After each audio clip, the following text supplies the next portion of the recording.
Аз имам 77 милиона евро. Да се случи с Русе. Искам да се случи с Русе, да има по-културни хора, да познават големите и да познават и малките. Да бъдат с големия по-точно, голям, и с малкия малък, и да отворят заводи, както беше едно време. За да има работа. Точно, именно. Да има за работа за бедните. Едно време нямаше бедни, нямаше и богати. Всички бяхме равни.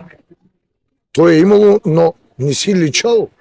А открихте ли такива кандидати в листите? Може да ги има, може и да ги няма. Аз имам 77 милиона евро.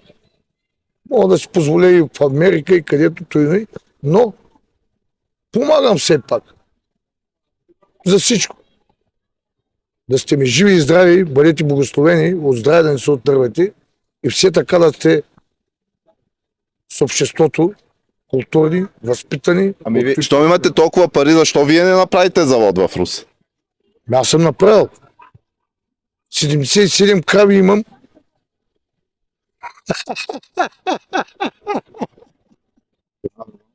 Значи аз съм Тони Стораро, фамилията. Всичко е пари, ти не се предаде за тях, виновен ли си, Барбане?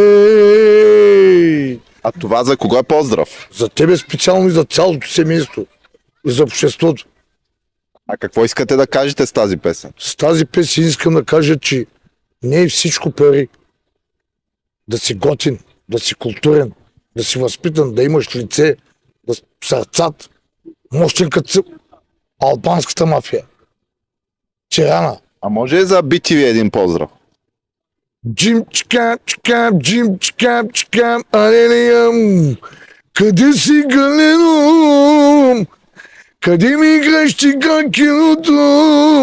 Тук е Тони, най-големия в Русе. Как се казвате?